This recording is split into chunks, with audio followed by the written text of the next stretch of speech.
First thing we're going to do is we're going to do a chicken tikka masala, and that's an original chicken tikka masala recipe.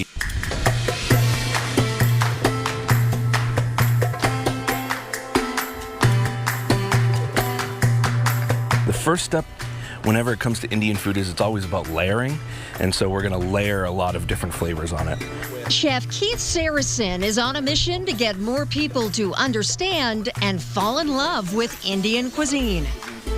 And the smell is just absolutely outrageous at this point. It smells so good. You get the sweetness, the smokiness. I fully acknowledge I am a white male from New Hampshire cooking Indian food. It doesn't make sense in a lot of ways, but for me, the most important thing that I can do is share my love. I don't feel like anyone owns cuisine, but it is our obligation to share that cuisine. It is our obligation to honor the history. Keith grew up in Nashua with a self-professed picky palate. Since I grew up not really wanting to be a cook, I was a very picky eater.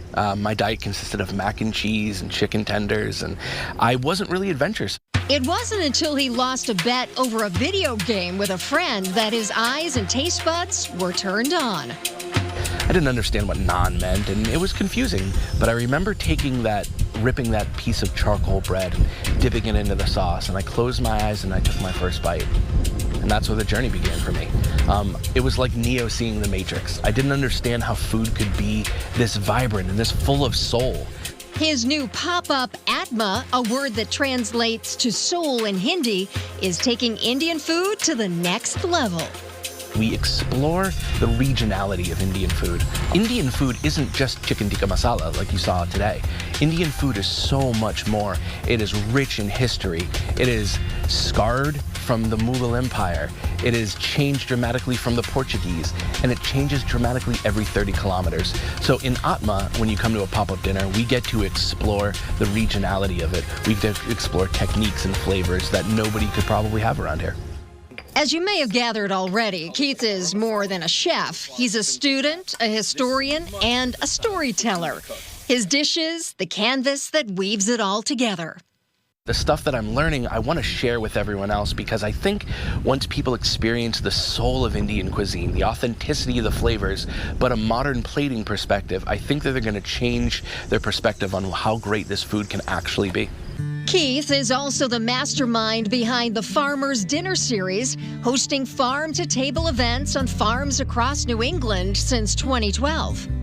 I know that what we do is we don't do farm-to-table food. We actually bring tables to farms so that when you're sitting there, you're looking at the produce that was picked just a matter of hours ago. The series began when Keith went on a mission to meet and understand the work of local farmers.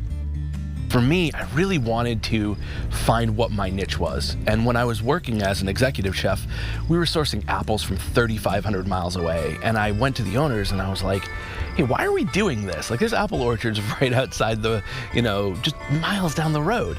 And they looked at me and said, well, farmers don't deliver. And they're like, and it's expensive. Dozens of sold-out dinners later, and it's safe to say that Keith found his niche.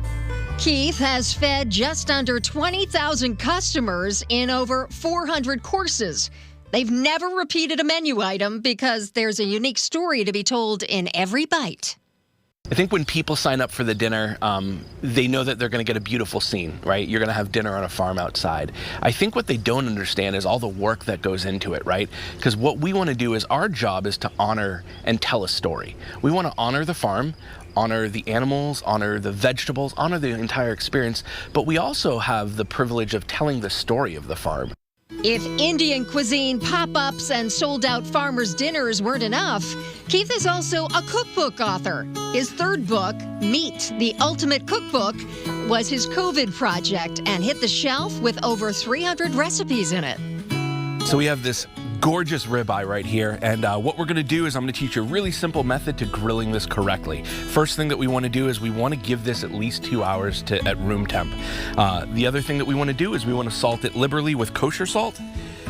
I started tackling Meat, the Ultimate Cookbook with the concept of sharing New England farms, talking about our consumption of meat from a place of of education and a place of reverence. I think that it's important that we treat all of the meat that we eat with reverence. I think it's important that we cook it right. The salt also helps dry out the steak and release some of that moisture. You see how we have over here, it's nice and dry. We're gonna put this right on a really hot grill. My grill needs to be at least 500 degrees to do this. And don't worry about seasoning, because this beautiful piece of meat is going to be all you need. It's important to not only give somebody a great recipe, but it's important to teach them why we're doing things that way. All right, so what I did is I took our steak after it was done after I shut off all the heat to it, and I wanted it to rest outside of the grill for about 3 minutes or so.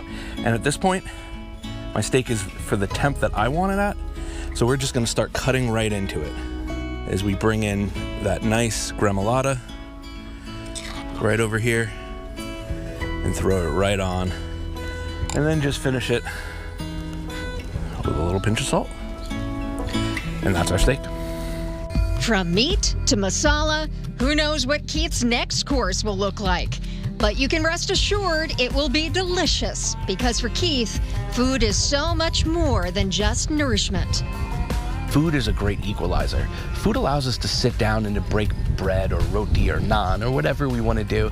And when we have that experience, we're sharing a part of ourselves. We start to take down the divided lines of red versus blue, and we see each other as people who have goals and ambitions and love and have families. And, you know, I think food does that. There's not a lot of things in our world that get to do that.